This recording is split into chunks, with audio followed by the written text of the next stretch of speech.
غازلتها فتبسمت فرمى الفؤاد بحبها يبغي وصالا لا يريد سواها. هلا عرفتم من تكون حبيبتي ومن التي لبس الفؤاد رداها. تلك الصلاة على النبي وآله صلوا لتلقوا في الجنان صداها. ماذا أساطر في ثنائك سيدي غير الصلاة مع السلام السرمدي. قلبي وأشعاري وأفكاري حكت أني بغير محمد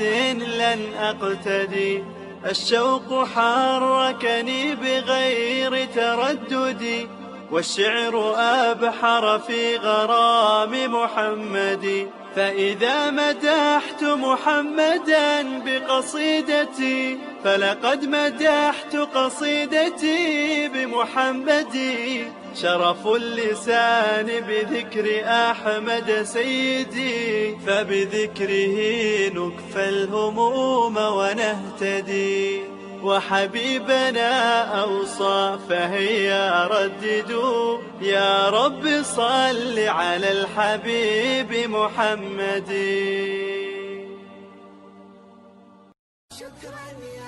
السلام عليكم ورحمة الله وبركاته. awa mbadiŋolon telemurutanan kote ke awa nga kacca dandi damin na ñin somanda isalu meraji koto mbadamataloŋ ne ka tenteng danta ñin dulale ñin somanda kila sallallahu alayhi wa sallama ba san fata worlo kabra fata je ay minji je ngawo fo uluma annabla ibrahimati atambita non awa annabla ibrahima ya dunde arjanna kono ala dungu doron awa ay arjanna ay taman seri fulaje arjanna kilingo ay curay sero moy curay dima ayo sero moy ako jibril ya kaye nyin sero kabo juma leya jibril kaye ko firawna dim muso awa ikrafo miye ma sata awa na alfalu awa yedi musulu tola walla nkarama man sata ma sata lumu ma sata firawna di musulumu min tomondita alama min na tomondita alama awa atla fanayo wobe arjanna kono awa abe futla nabiyo mo dole abe la nabiyo mo minna wallahu a'lamu ala doku munati arjanna kono bi wala mo kacurayo dimal mutandi ka arjanna sero di andi sanni mul benala kanadum arjanna firawna dim muso awa imaji alayhim ne faru kano kono ako yukhrujul mayyita من الحي ويخرج الحي من الميت awa kendo kabo furo kono le awa firona ala muso min ayatoro ka duniya yan kato bela kan fo Allah taala e bumulo ay arjanna kono ala ye niwol kumandi ala arpano kono ba'da a'udhu billahi minash shaitanir rajim. يا أيتها النفس المطمئنة ارجئي إلى ربك مرضية مرضية راضية مرضية أوا أيو جيتا فرعون لمسو ولي أوا ودم مسو أنا دم مسو من فرعون أنا دم مسو من تورو فايا أنكتو كونو ولي تومكو ما ستان wo ufanan abe min nabi wala mo ka arjanna sero de andi dron dunya samfata wurulo santo ani biji ani te fendinna foka curayo mutande arjanna kono ila yo curayo sero waje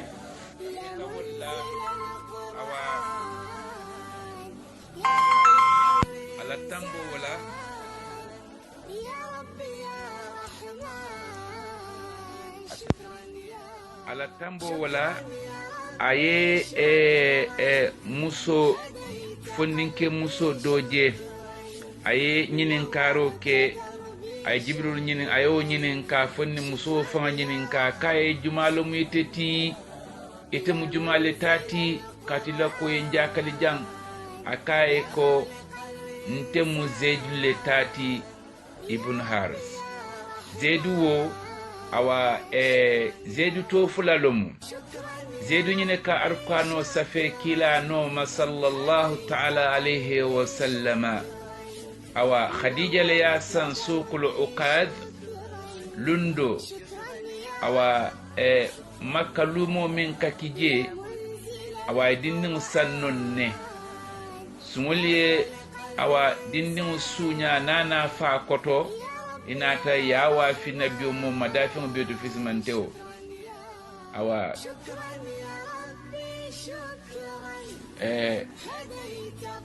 kadiya nan dinne wona ratmo men afta kilama awa kila akaye nyin dumbota minto akaye nganyin sansa ine lumoto ngatra mo lubuli bawa fila ngasayima akaye nganyin murundi anana faya awa ngakatake ngana na fa blalon o fana kissato jamfata nin ala sonta nin sima be kering nso fana kacca ke lundo nin karo fata je awa ay wole ay muso minje arjanna kono o muso kay nte mu zaid le tati ibn haris awa kilala kacca ko sila dante o kola sila dante o kono ayo fanan dante zaid ibn haris sayid akaye ngasunguto do tarar jannade ala koye konto fili nga nyinin ka nkaye temu jumale tati akoko zaid ibn haris awa ko tambo kola kila muhammad sallallahu ta'ala alayhi wa sallama anin jibril murumurunte muruta itata dinkira mi yalon ko wala stilo kawtanon ne kata sidratul muntaha ibota jannatul ma'wa kata sidratul muntaha awa jibril ko kila sallallahu alayhi wa sallama akaye ntol kadan janne komi ngafo nyaminna kila sallallahu alayhi wa sallama ay tamo nyinke fi halataini halatul insaniya wa halatul malaikaiya kabo makka kana baitul muqaddas halatul insaniya kabo wala mu israiti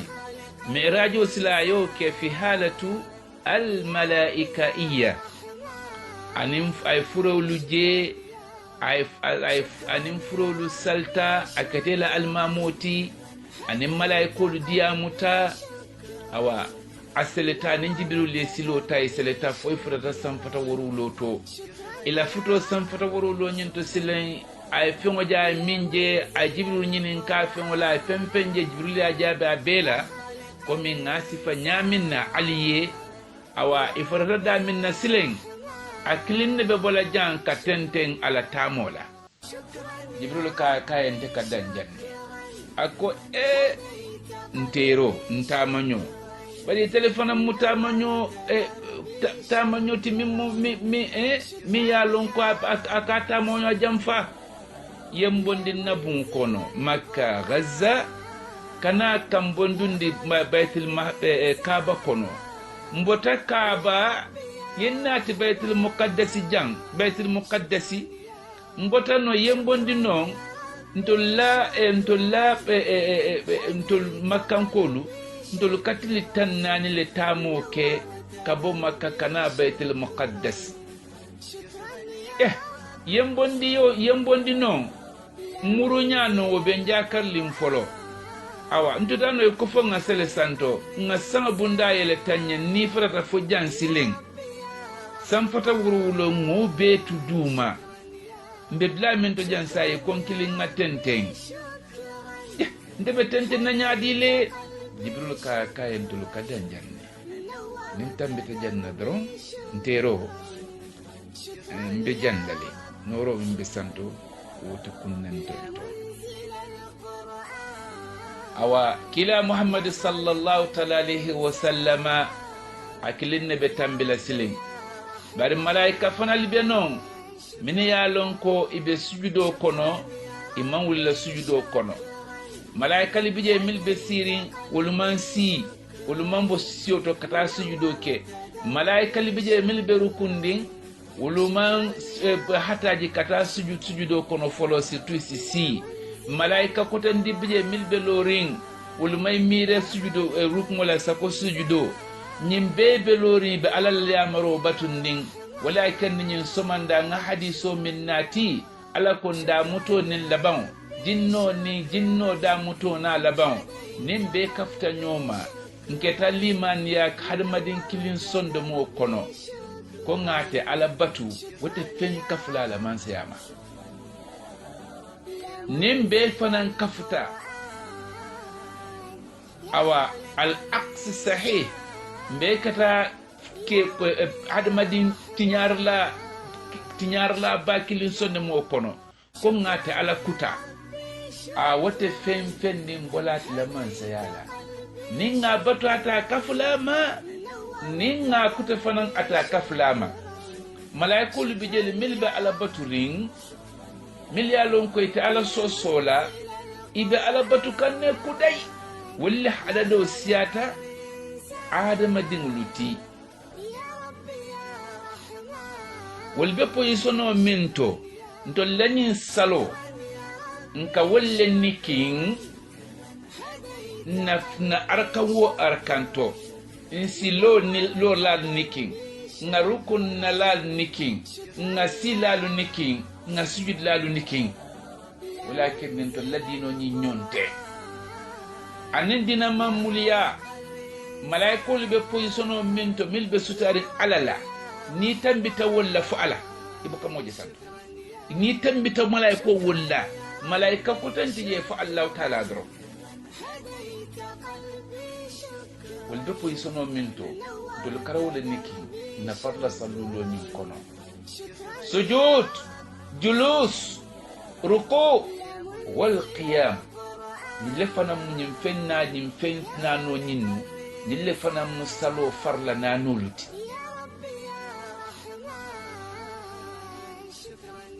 usjudu warqa'i ma'ar raki'in ni position nano ni lemu na salo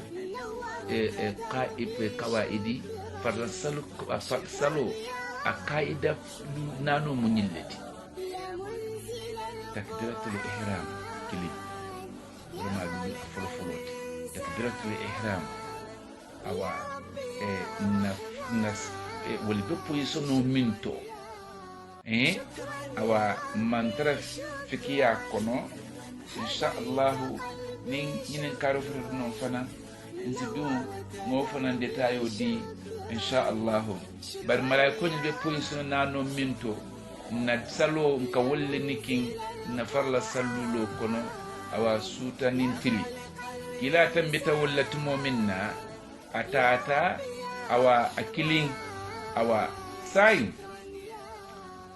awa hala fulo nyin halatul insaniya komi ngafanya minna ani halatul malaikaiya atlabo fulo le kafla nyoma ka noro min ate muhammad fon data noro minna jibril ko ay lolo min kafunti na ay lolo je awa akalolo je sanji wul talulu aslolo je sinya killing ay lolo je sinya wul talulu ani lolo wala be lorin bi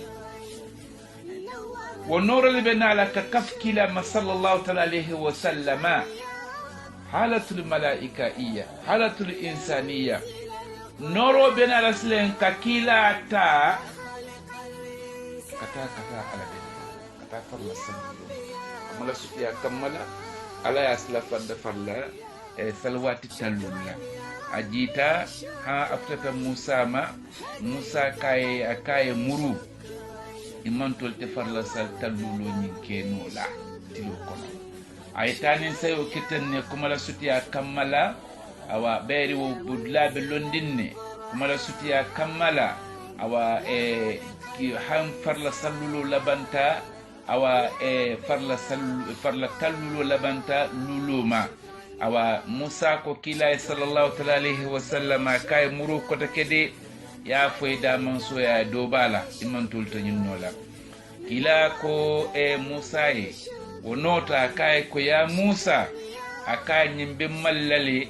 ngamru kata fonda mansoye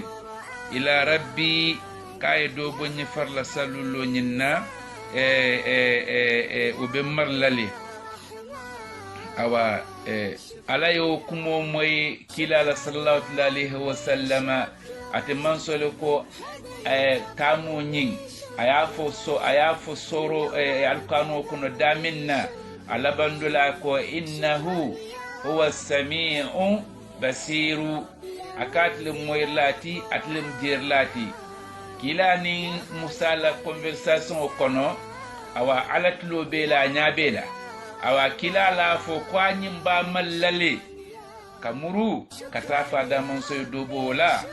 awa ala ko kila sallallahu ta'ala alayhi wa sallama ako niman to fen wo fen ye farla sallulo nyin sali anyama asali nyama farla sal tallulo min ngafo ye nso barajo diala donc kon kanengena sababola musa keta sababuti farla sal tallulu wa ketantolu kunna farla salluluti ngan na nabiyo mo fanan awa ngaji ko ta ako kamaluta ko nyimba mallale femmin keta tal femmin mutalluluti kana wala ban lulula abe mallale kata ko ka dobo lulo wala nga kila adabo ta jang amantulu ngamalu awa kula mi yalon ko nyanta malla ne hadamadin keteye ikana danna tambi ni inyo hadamadingo na keteye kakeye ikana danna tambo kala ya hakolon yin lon kafuka be nyimmin kekeye ten ikana abuse français luko il ne faut pas exagérer. Kila mantolu kuwo kunemba kono nkana exagérer sunoke. Nemo bende mala ngadan kala. Parce que le Nabi sallallahu alayhi wa sallama itlo la min fo Musa e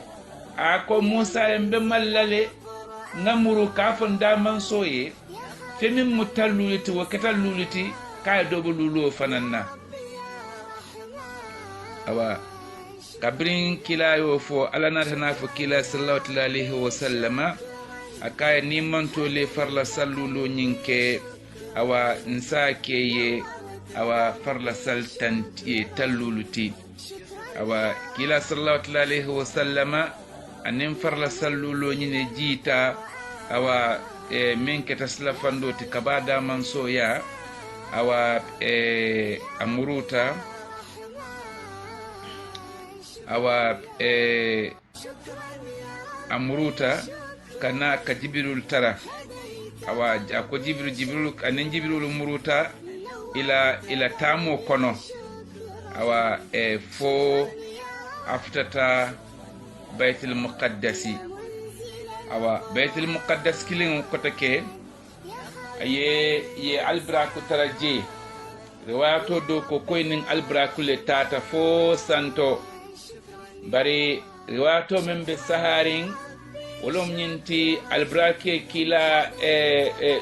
duni makkanin baitul muqaddas le tema asatala albrakan kotake ahada madim maslim abota halatul malaikaiyato kana kasai bashariya komi abe nyaminna awa ala futra seletal barako kan kotake muruta kata makka albrakla viteso a sinfa wo sinfa ñakatini ñayelo kono mayli kilin aka siŋu ta daminna naya nin asawunta siŋulo ñato siŋu kalo daminna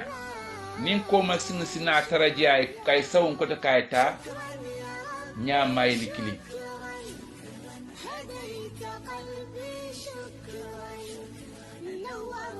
hadamadiŋo ña mayli kilin as ña siminje fa daŋo mayli kilin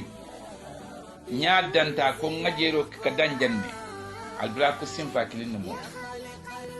simfa o simfa ka kuntu ña katni ñayelo tema wote korla hani e makka ni amerique temo borla suta kilin surtout baytul muqaddas ni e jerusalem tema e makka harmoni e baytul muqaddas tema awa suba salwato sita aftata makka ani ala dimbale suba sali awa ako ala dimbaya ye akaye muna yalo ne kafu ko nga safu salo mbota safu salo tumo minna awa nga no jinko kono jibril nata yenta nata ta fo baytul muqaddas mbota je ntata fo sanfata wurulo kono nin farla sallulo nata awa kumo nyine fota awa kumo fundita kata fo bay kabadala bari wulu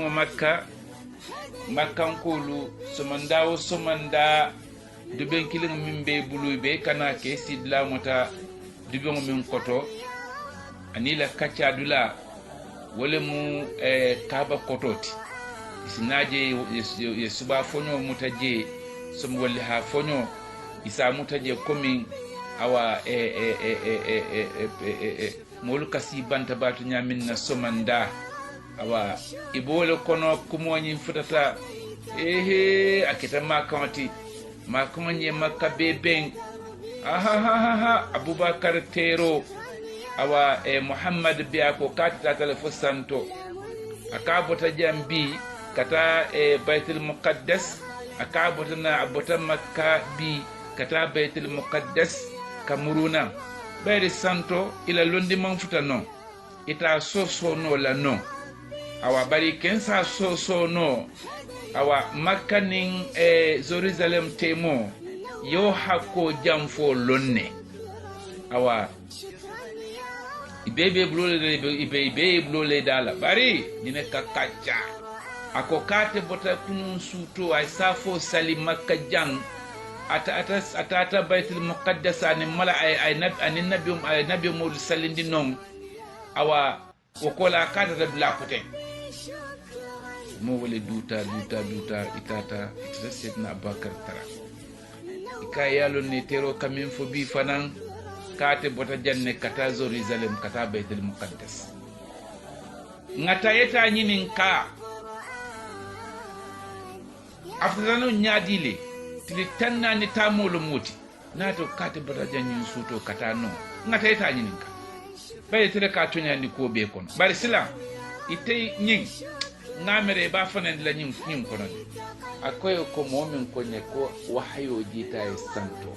ngato nyandi wala no ko nye kate bota jan kata nyin suto kata baitul muqaddas nta fanan lawka alungata senna bakar fata kila nyin ka sallallahu alaihi wa sallama awa ako kila e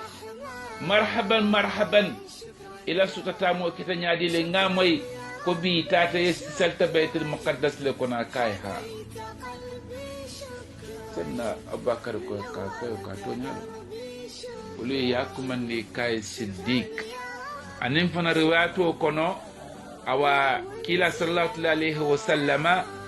awa baitul kabrin asidratul muntaha ala wulo sidratul muntaha betala asilanta da minna ki alaye sedna aboubacary kuma kongo nata kanje awa ka sonno mo sabatini awa alunga teriya mutambulu fulola awa tere kendo ninga soto akana bombulu de awa sedna bakar nen kelala teriya mu woliti nabi mo sallallahu alaihi wasallama sedna bakar yani nin ka kaye ko akaye si baitul muqaddasi sifanye komi ya arkan ayo kajin kanya minna kila baitul muqaddasi sifo damuta ka sifa ka be jabake so woto kala kuresin kuli nyakoto ibebe lori ibetulo be lori amandan nonde min e baitul muqaddas lon kendeke wol bebe lori tulo bala e wato do ko wucco kono jibril ya ala jibril ki kaye baitul muqaddasi nati alondi kila nyakoto abanto ni akono abanto na kono be aba yelma dilaye ni kaye jambe nyaadila ya fa betenne jambe nyaadila ya fo e betenne faye bandi bajama be man kutuleyi aye bandi wala tumo minna akoye ko mbe kibar fanan dilalla hadal manyinen kawala militata nyonko me nyinen dula ibe silo kannam tamo min hakko tute je wala munyin wati kari wote wolli hatilo be funtila ni lunkari albejela tilobe bola albejela ngeje be alhalo minto ibe nyinne ke kan tambito santo ngeje wonyale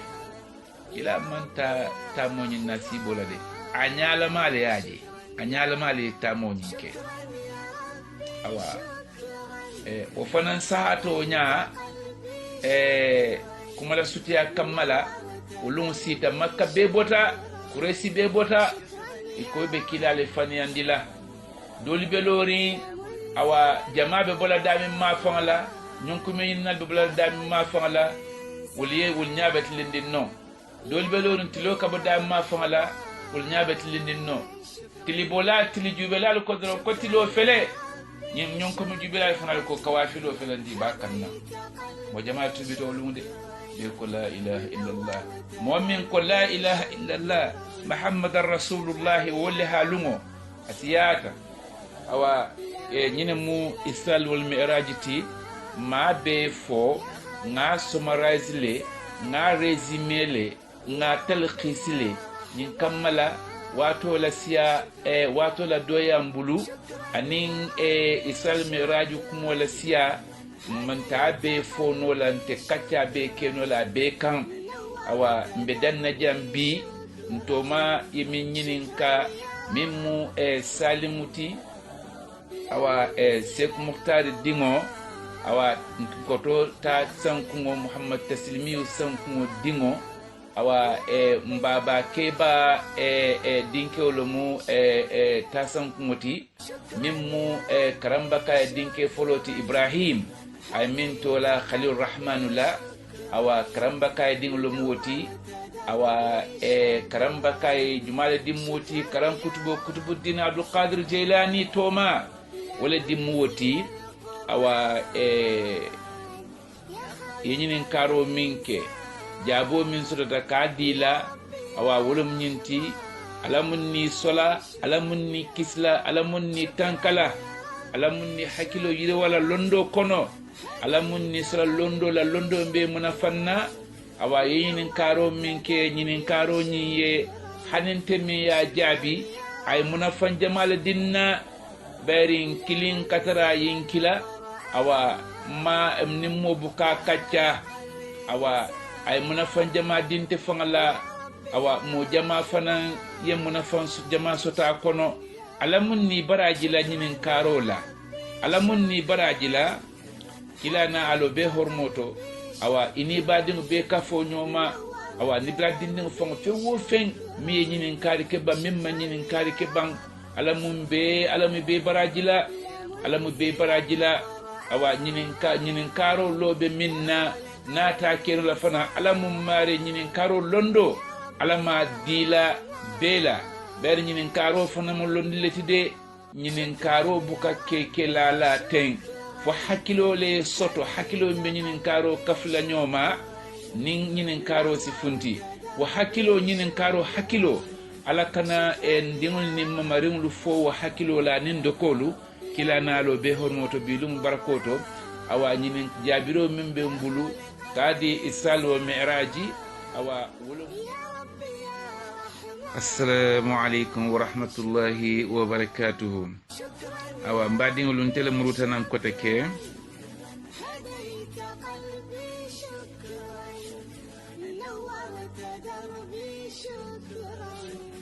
شكرا يا رب يا منزل القرآن يا خالق الإنسان يا رب يا رحمن شكرا يا